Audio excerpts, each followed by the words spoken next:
Good evening everyone. सो आज का topic हम स्टार्ट करते हैं। So today's topic is database model which is your part 7।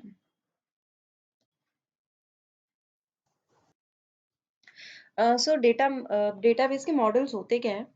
तो सबसे पहले आप समझो मॉडल होता क्या है। देखो, मॉडल आपको किसी चीज का स्ट्रक्चर बता देता है, एक आपको आइडिया दे देता है कि वो ऐसा दिखेगा, है ना। अगर आपको अर्थ का मॉडल बोला है तो इसका मतलब आप अर्थ आपकी कैसी दिखती है, कैसे विजुअलाइज कर सकते हो आप उसको, उसका स्ट्रक्चर क्या है, आपको वो सारा कुछ पता चल जाता है, राइट। तो डेटाबेस का मॉडल वही काम कर रहा है, लेकिन अब वो क्या बताएगा आपको कि एक डेटाबेस का स्ट्रक्चर है क्या, उसका लॉजिकल डिजाइन क्या है। तो वो आपको किससे पता चल सकता है? एक डेटाबेस के मॉडल से।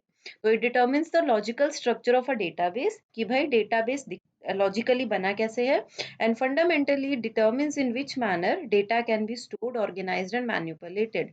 और फंडामेंटली डिटर्मिन करेगा कि भाई किस तरीके से आप डेटा स्टोर कर पाओगे, ऑर्गेनाइज कर पाओगे और उसको मैनिपुलेट कर पाओगे। Four common types are database models के that are useful for different types of data और इन्फॉर्मेशन। तो आपके चार मॉडल होते हैं।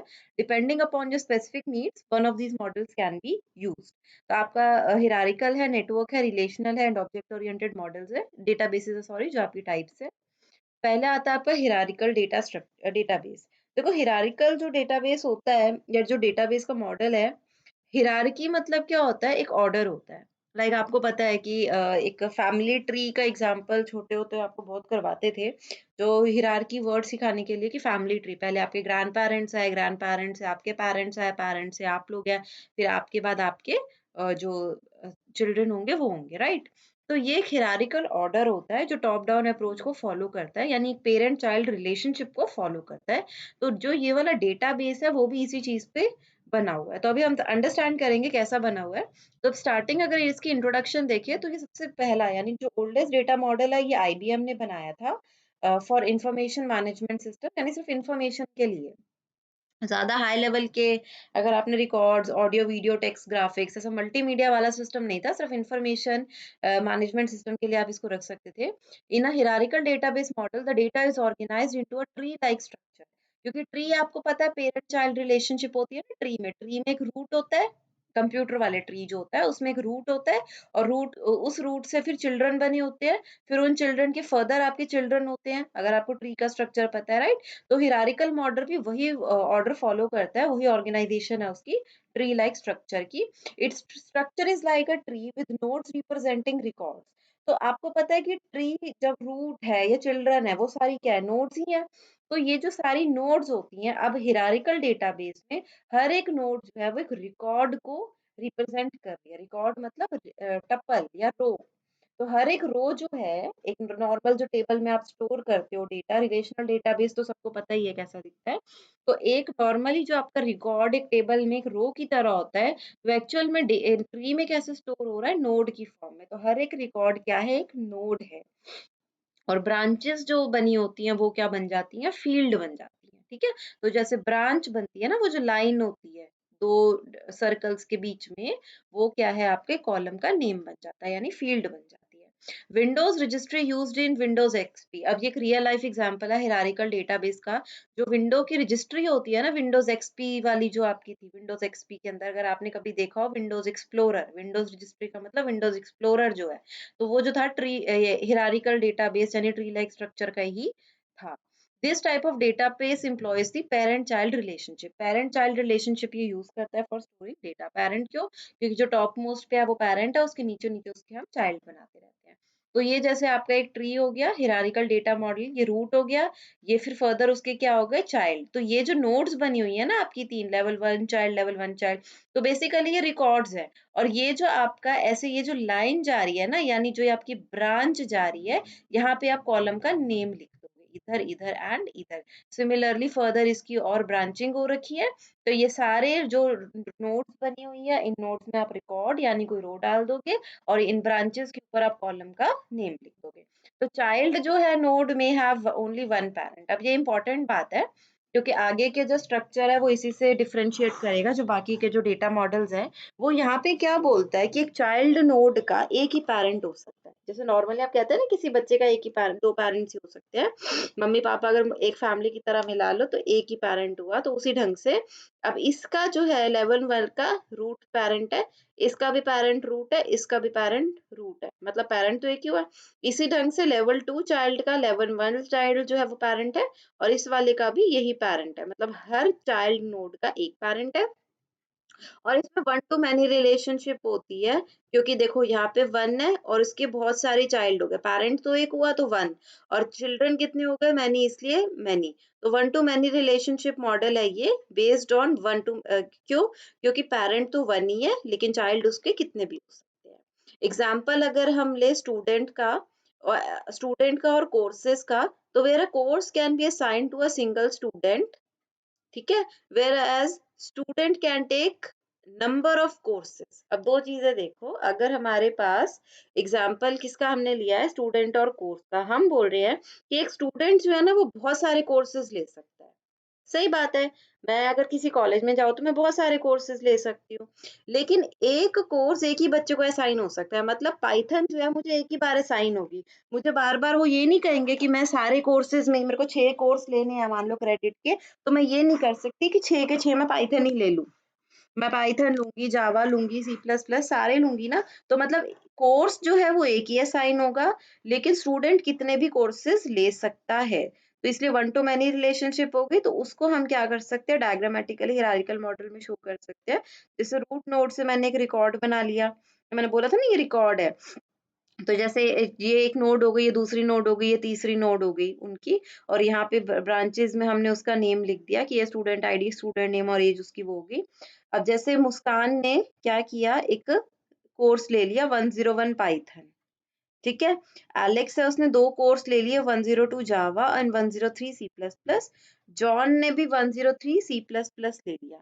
अब मेरा पॉइंट क्या है कहने का, कि एक बच्चा बहुत सारे कोर्सेज ले सकता है, तो वन टू मैनी रिलेशनशिप हो गई।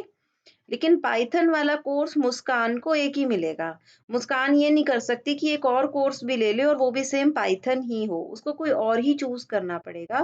तो क्योंकि ये वन टू मैनी रिलेशनशिप होगी, कि एक चाइल्ड तो कितने भी कोर्सेज ले सकता है, पर एक कोर्स एक ही बच्चे को मिलेगा, इसीलिए वन टू मैनी रिलेशनशिप की वजह से हम इसका हिरारिकल मॉडल बना सकते हैं और इस टाइप से हम डेटा को स्टोर कर सकते हैं। Advantages क्या रही, the model allows us easy addition and deletion of new information. Addition deletion easy है क्योंकि ये लिंक तोड़ना है, यहाँ से बस ये ब्रेक कर दो और ये रिकॉर्ड खत्म, ये लिंक ब्रेक कर दो और ये रिकॉर्ड खत्म। Data at the top of hierarchy is very fast to access, क्योंकि रूट से हम नीचे चलते हैं रीडिंग के लिए, तो जो डेटा आपका ऊपर ऊपर मिलेगा वो इजीली आप फास्ट एसेस कर सकते हो। जो टॉप, अगर आपको ऐसा कोई डेटा चाहिए जो आपका टॉप मोस्ट लेयर्स पे ही है, तो आप इजीली एसेस कर सकते हो। It works well with linear data storage medium such as text, तो ये लीनियर स्टोरेज के लिए बहुत अच्छा है। It relates well to anything that works through a one to many relationship, जहाँ पे भी वन टू मैनी रिलेशनशिप है बहुत अच्छा मॉडल है। जैसे there is a president with many managers below them, then those managers have many employees below them, but each employee has only one manager, क्योंकि अब देखो सीनियर मोस्ट पोजीशन पे president हो गया, उसके नीचे बहुत सारे मैनेजर्स हो गए, और मैनेजर्स के नीचे हर मैनेजर के अंडर बहुत सारे एम्प्लॉइज हो गए, तो ये वन टू मैनी आपकी रिलेशनशिप बन रही है ना, तो इस टाइप के केसेस में हम क्या हिरारिकल स्ट्रक्चर यूज कर सकते हैं। डिसएडवांटेज का, it requires data to be repetitively store in many entities. अब जैसे अगर हम इधर देखें, तो जो ये वाला रिकॉर्ड है 103 सी प्लस प्लस, ये एलेक्स के यहाँ इस नोड में भी स्टोर हो रहा है और यहाँ इस नोड में भी स्टोर हो रहा है। मान लो मुस्कान ने लिया होता है एक और सब्जेक्ट 103 सी प्लस प्लस, तो वो इधर भी स्टोर होता। तो माय पॉइंट इज कि सेम डेटा मल्टीपल अगर जगह यूज हो रहा है तो उतनी बार उसको स्टोर करना पड़ रहा है, तो रिपीटेटिव इंफॉर्मेशन बहुत सारी है। Nowadays, there is no longer use of linear data storage medium such as tapes. आपको पता है टेप्स अब यूज ही नहीं होती लीनियर डेटा स्ट्रक्चर, और ये काम लीनियर पे ही कर रहा है, क्योंकि ये वन बाय वन आपको लेकर जाएगा। लीनियर क्यों है, क्योंकि मान लो आपको यहाँ तक जाना है, तो आप पहले यू जाओगे और फिर जू जाओगे, there is no direct medium कि आप सीधा ये देख लो कि एलेक्स कौन सा कोर्स पढ़ रहा है। आपको पूरा ट्री ट्रैवल करना पड़ेगा, ट्रैवर्सिंग करनी पड़ेगी किसी भी नोड तक जाने के लिए, इसलिए ये लीनियर को ही करता है और लीनियर आजकल यूज ही नहीं होता। आजकल तो रैंडम है हमारे पास। Searching for data requires the DBMS to run through the entire model from top to bottom until the required information is found, making queries very slow. तो क्वेरीज जो है वो स्लो रन करती है, क्यों? यानी जो आप कमांड्स लिखते हो ताकि डेटा एसेस कर सको, वो क्वेरीज होती हैं और वो बहुत स्लो रन करती है क्योंकि पूरी ट्रैवर्सिंग करनी पड़ती है ट्री की। This model supports only one to many relationship, many to many relationship are not supported. अगर किसी और फॉर्म की रिलेशनशिप आ जाती है जैसे मैनी टू मैनी, तो वो ये यूज नहीं कर पाएगा। नेक्स्ट आता है डियर आपका network database. Network database model organize data more like a graph. Network database क्या करता है? डेटा को स्टोर करता है ग्राफ की तरह and can have more than one node, more than one parent node. अब नेटवर्क और हिरारिकल में फर्क ही है, नेटवर्क के पास हिरारिकल के पास एक पेरेंट था, मल्टीपल चिल्ड्रन थे। नेटवर्क डेटाबेस पहले तो ग्राफ की तरह डेटा स्टोर करता है और अगर आपको ग्राफ का डायग्राम पता हो तो उसमें एक नोड मल्टीपल नोड से कनेक्ट हो सकती है ना? हर एक नोड मल्टीपल से कनेक्ट हो सकती है, ग्राफ का डायग्राम हमको पता है। इसी वजह से इसमें एक से ज्यादा पेरेंट हो सकते हैं किसी भी नोड के।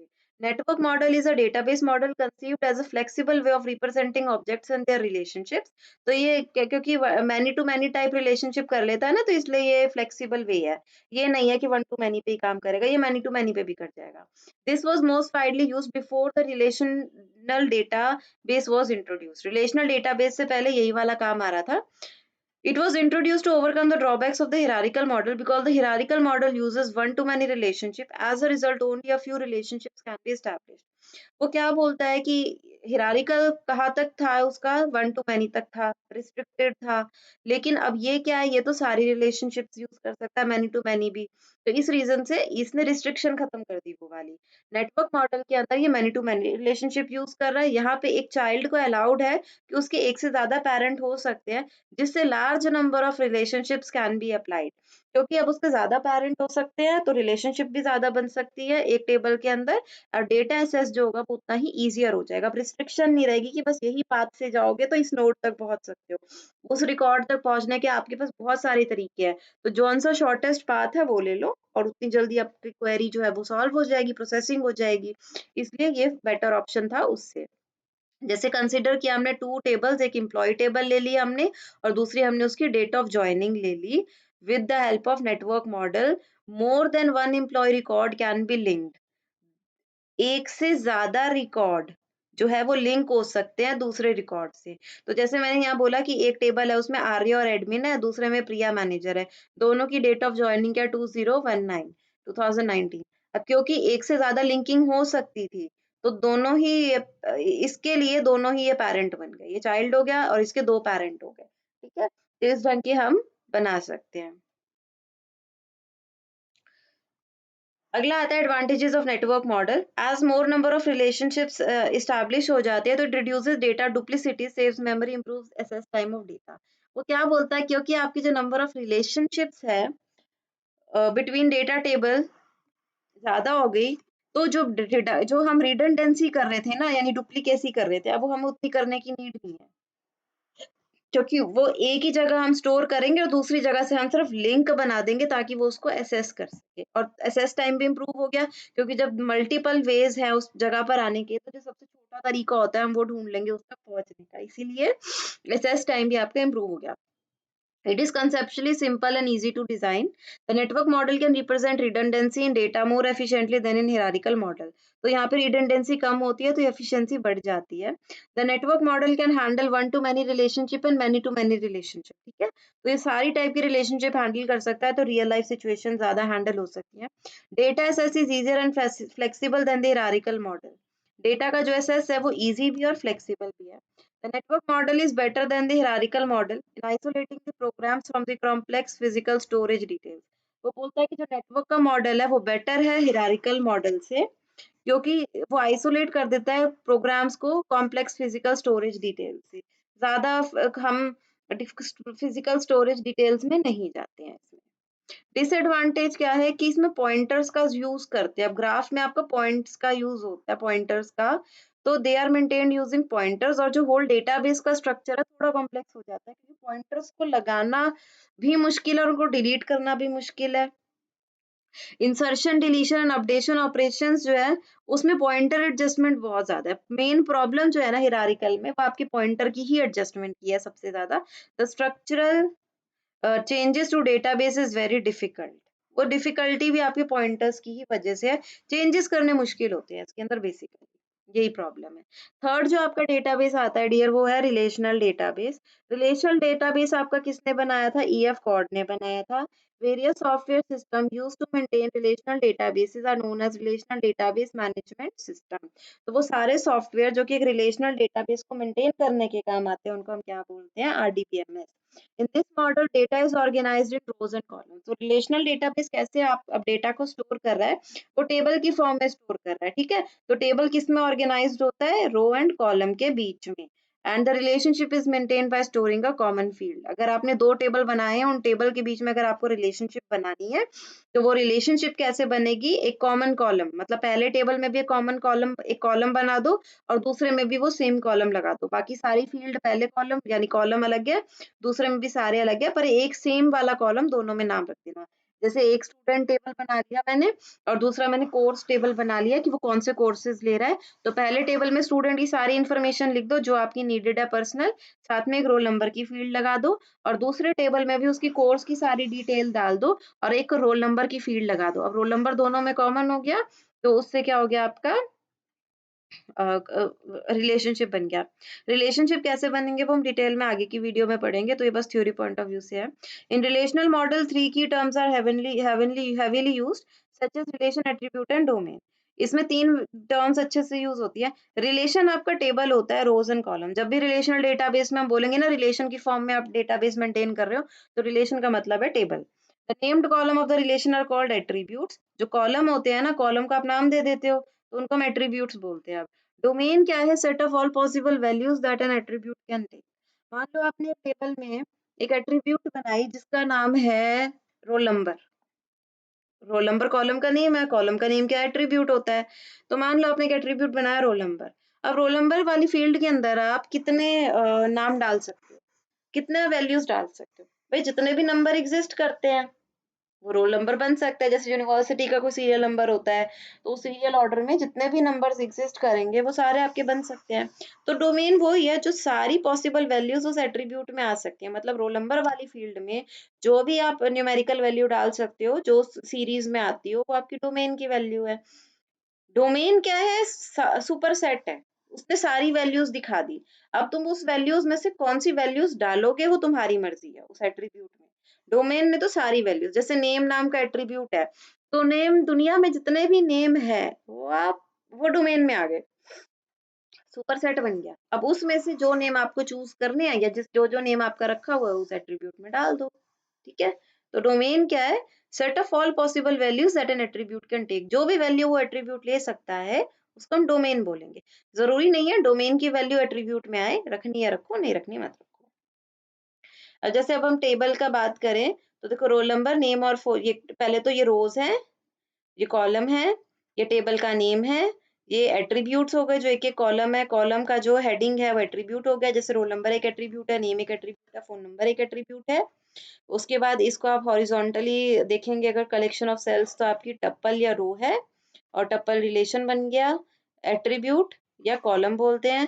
रिकॉर्ड हम रीड कैसे करते हैं कि रोल नंबर 1 है, उसका नेम एलेक्स है, this is his phone number. Simple सा एक टेबल बना कैसे होता है। इसी का कलेक्शन अगर हम कर देंगे तो हमारा डेटाबेस बन जाएगा। टर्मिनोलॉजी आप कौन सी यूज करते हो, यानी टर्म्स कौन सी यूज करते हो? टप्पल है, टप्पल जो रो है, ये आपको बताया। ईच रो जो होती है उसको हम रिकॉर्ड भी बोल देते हैं और टप्पल भी बोल देते हैं। कार्डिनैलिटी क्या होता है एक रिलेशन का? The number of tuples in a relation is it's cardinality. जैसे कार्डिनैलिटी क्या है? कितनी रोज हैं, कितने टप्पल है। टप्पल मतलब ये 4 टप्पल है ना, तो इसका बेसिकली कार्डिनैलिटी क्या है? Total number of rows. Degree क्या होती है रिलेशन की? Each column in a tuple is called attribute and the number of attributes जो होंगे वो उसकी डिग्री होगी। तो यहाँ पे कितने एट्रीब्यूट्स हैं? 1 2 3, 3 एट्रीब्यूट है ना, तो वो क्या हो गई, यानी इस रिलेशन की डिग्री क्या है? 3। अगला आता है keys of a relation. Dear keys मैं इसमें एक्सप्लेन नहीं कर रही हूँ, कीज के लिए मैं नेक्स्ट वीडियो बनाऊंगी। तो कीज मैंने यहाँ 2 ही लिखी है, वो भी मैं ज्यादा एक्सप्लेन नहीं कर रही हूँ फॉर नाउ, क्योंकि वो थोड़ा सा डेप्थ में आपको पढ़ाना है। तो कीज बहुत सारी हैं आपकी, 7 कीज कराऊंगी मैं आपको, तो आप वो वहीं से कर लेना फिलहाल के लिए। और पेपर में भी वो सारी लिख कर आनी है आपको, तो अभी के लिए मैं 2 बता देती हूँ, एक है प्राइमरी की और दूसरा है फॉरेन की।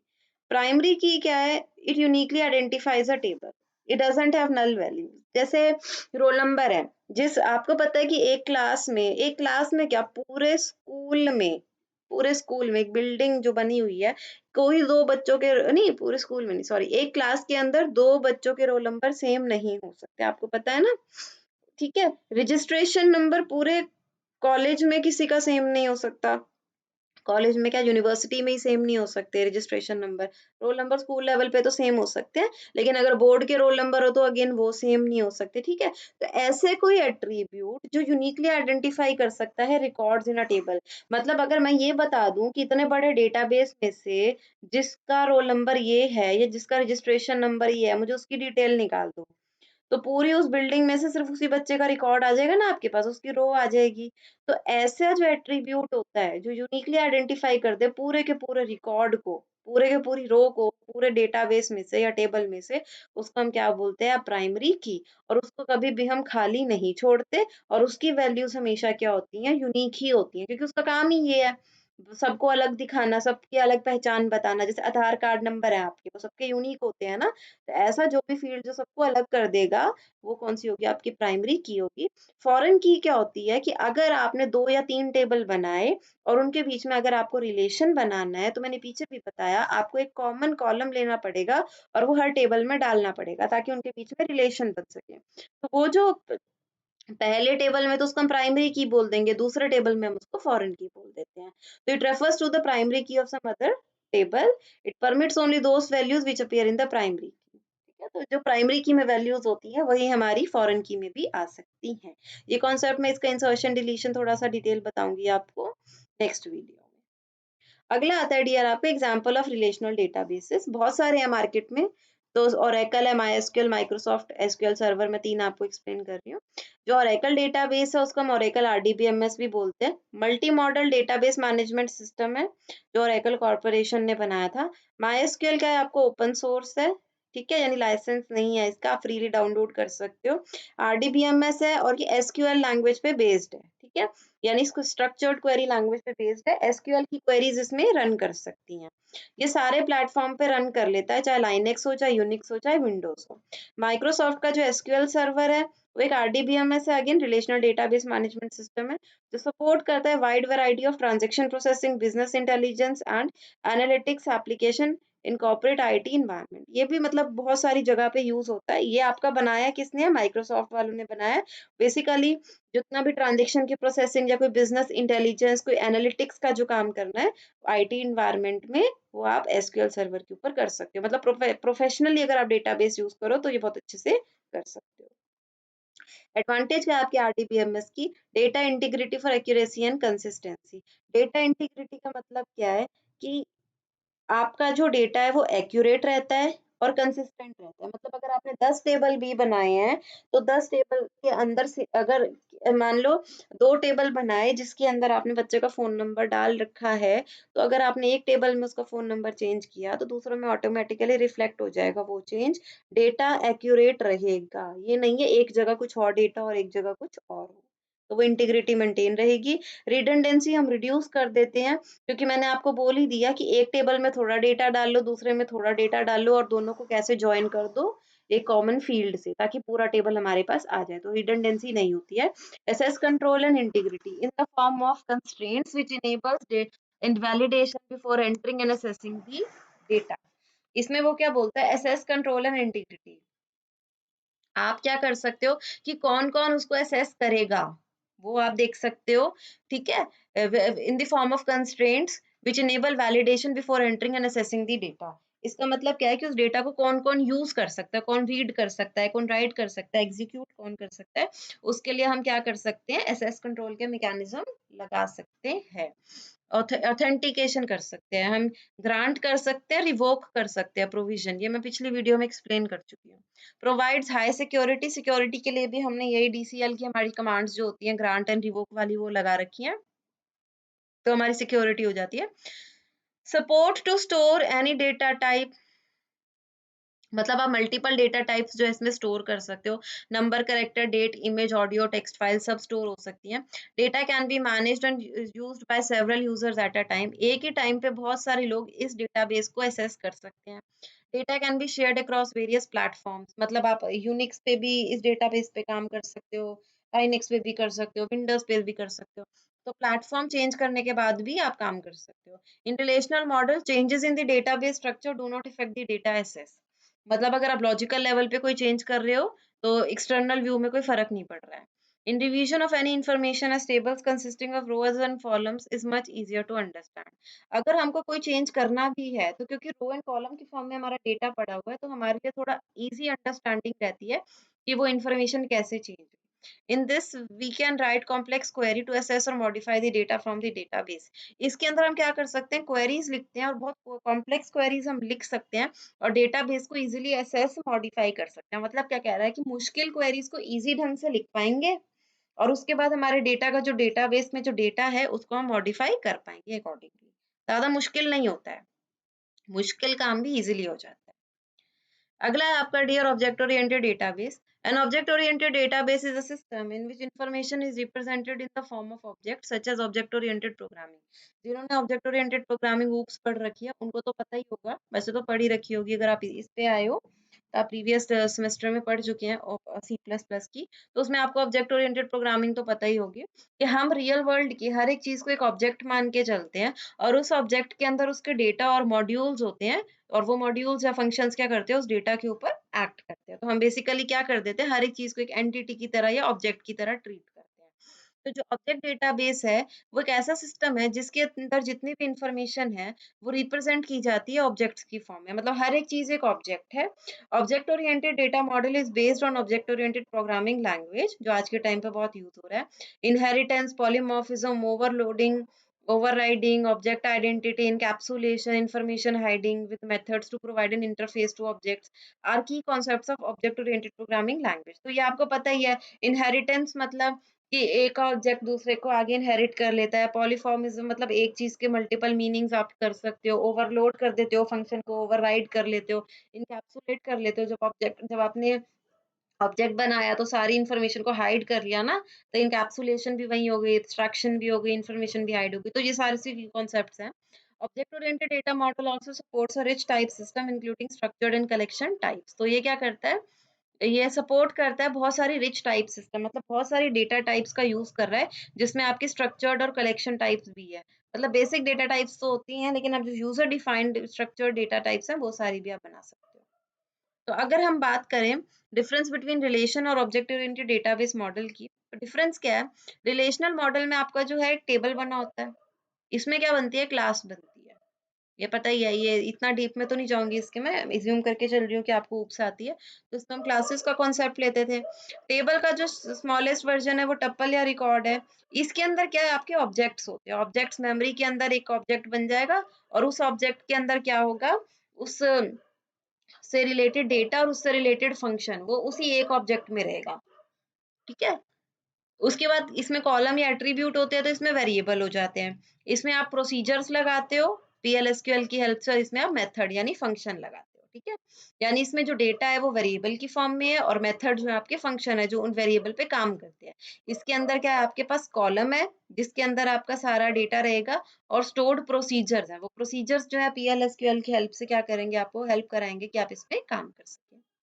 जैसे एग्जांपल अगर हम ऑब्जेक्ट ओरिएंटेड मॉडल का, तो से ये एक ऑब्जेक्ट है जिसमें उसका डेटा पड़ा है, उसके बाद ये दूसरा ऑब्जेक्ट, तीसरा ऑब्जेक्ट, चौथा ऑब्जेक्ट, ये सारे इनहेरिट कर रहा है। मतलब इसकी प्रॉपर्टीज बाकी सब में जा रही हैं। ये अलग अलग तो है ही और ये वाली प्रॉपर्टीज इसके पास भी है। ठीक है। तो ये आपको ऑब्जेक्ट ओरिएंटेड का एग्जाम्पल हो गया। एडवांटेजेस क्या है, object database can handle different types of data while relational database handles a single data. Object oriented database में होता क्या है, एक ही जो ऑब्जेक्ट जो है उसमें हर एक जो डेटा आप डाल रही हो वो अलग अलग टाइप का हो सकता है। लेकिन रिलेशनल डेटाबेस तो भाई बोलता है कि अगर मेरा एक एट्रीब्यूट है तो उस एट्रीब्यूट के अंदर सारी जो वैल्यूज हैं वो एक ही टाइप की होंगी। तो अनलाइक ट्रेडिशनल डेटाबेसेस जैसे आपका हिरारिकल या नेटवर्क या रिलेशनल है, तो ऑब्जेक्ट ओरिएंटेड डेटाबेस जो है वो बहुत सारी डेटा टाइप्स हैंडल कर सकता है एक ही टाइम पे। ठीक है। Object oriented database provides us code reusability. Reusability आपको मिल रही है ना इनहेरिटेंस की, पॉलीमॉर्फिज्म की वजह से, ठीक है। Real world modelling and improve reliability and flexibility, ठीक है। रियल वर्ल्ड, क्योंकि हम ऑब्जेक्ट्स बना पा रहे हैं, जो भी रियल वर्ल्ड की चीज है फिजिकल, जिसका एग्जिस्टेंस है, मैं उसको ऑब्जेक्ट बना देती हूँ, ठीक है। और इसलिए वो रिलायबल भी है, फ्लेक्सिबल भी है। Object oriented database is having low maintenance cost as compare to other model. दूसरे मॉडल के कंपैरिजन में इसकी मेंटेनेंस कॉस्ट कम है, because most of the tasks within the system are encapsulated, they may be reused and incorporated into new tasks।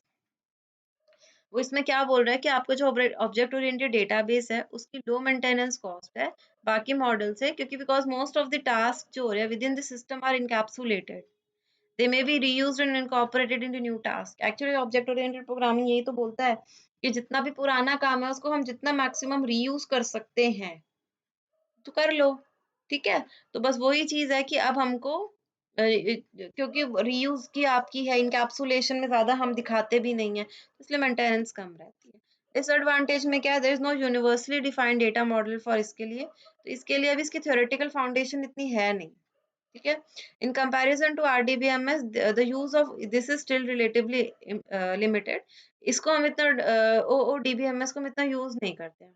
there is a lack of support for security in ODBMS that do not provide adequate security mechanism। वो क्या बोलता है, अभी इसमें security के इतने mechanisms नहीं है, and the system more complex than that of a traditional DBMS. बाकी सारे डीबीएमएस से ये बहुत ज्यादा कॉम्प्लेक्स है, इसकी मैनेजमेंट करनी बहुत मुश्किल है, ठीक है। तो क्लास, आई होप आपको डेटा मॉडल्स का जो टॉपिक है वो समझ में आया होगा। If you have understood this topic and like my video तो kindly subscribe my channel. Thank you and bye bye.